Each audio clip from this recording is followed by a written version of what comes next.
formation, c'est 3 ans. À partir de la 4e secondaire, pour les élèves qui ont réussi une 4e en général, en transition technique ou en qualification technique.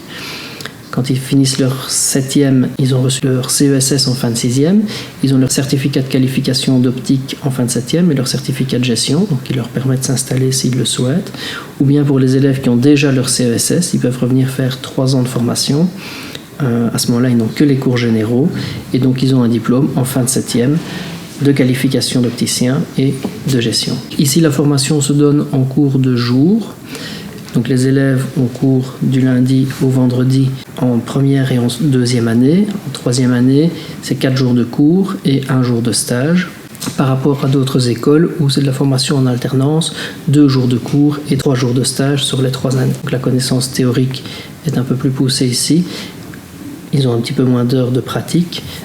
C'est pour ça que les élèves de dernière année vont toutes les semaines 1 jour en stage et ils ont 2 périodes de 15 jours pendant l'année.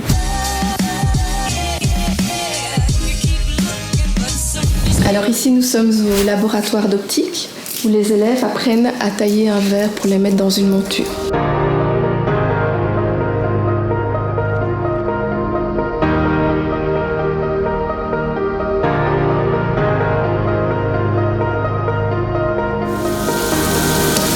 Voilà, les élèves apprennent dans un premier temps à travailler manuellement pour pouvoir avoir une certaine dextérité au niveau des formes. Ensuite, nous allons les faire travailler sur tout ce qui est nouvelle technologie, où ici c'est uniquement de la programmation.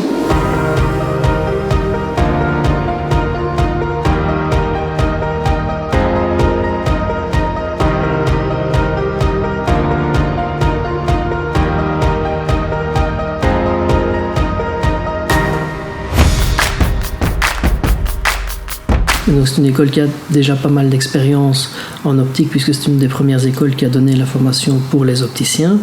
On a du matériel qui est adapté, on a du matériel qui est à jour, que ce soit au niveau du laboratoire ou au niveau du labo ici en optométrie, en contactologie. Donc ici, ils vont utiliser une lampe à fente qu'on appelle aussi biomicroscope, qui va permettre de vérifier les différentes parties de l'œil pour s'assurer qu'on puisse mettre des lentilles de contact. On va utiliser un autoréfracteur, qui est un appareil qui va nous donner plusieurs informations. Premièrement, une idée sur le problème de vue de la personne, et deuxièmement, qui va permettre de mesurer les paramètres de sa cornée pour pouvoir calculer la lentille qui conviendra en fonction de la forme de son œil, de la forme de sa cornée.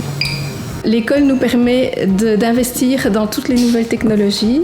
On a investi ici dernièrement dans la nouvelle Mr Blue, ce qui permet à nos élèves d'être bien formés lorsqu'ils vont en stage. Il faut aimer le contact avec la clientèle, il faut avoir un intérêt commercial, un intérêt au niveau de la mode aussi, puisqu'on travaille quand même pas mal avec des montures, le milieu de la mode est fort approché. Il faut de la rigueur, parce qu'on travaille au centième de millimètre près à l'atelier, et il faut de la patience, parce que voilà, c'est s'occuper des gens, les laisser prendre leur temps pour choisir les montures, pour les adaptations lentilles. Donc le cours de vente pour les élèves de dernière année consiste, à partir d'une ordonnance d'un ophtalmologue, à discuter avec le client pour rechercher ses besoins, voir un petit peu ce qu'il a besoin, pouvoir le conseiller sur le choix d'une monture, sur le choix des verres, prendre toutes les mesures nécessaires pour pouvoir faire le montage, conclure la vente avec le client, passer la commande pour les verres, et ensuite les verres seront montés à l'atelier. Donc les débouchés après la formation en optique, c'est soit de travailler dans un magasin comme opticien, soit de travailler dans la représentation, chez les verriers ou pour un fournisseur de montures, de travailler avec un ophtalmologue, de poursuivre ses études, soit dans le domaine de la création de montures, soit en optométrie, en orthoptique, ou certains poursuivent avec l'audiologie. C'est tout ce qui concerne les appareils auditifs, ça n'a plus rien à voir avec la profession d'opticien. Maintenant, au niveau du contact avec la clientèle, il y a des choses qui se rapprochent. On a quand même une partie de nos élèves qui vont faire l'audiologie. Là, il y a une école à Bruxelles qui peut poursuivre la formation.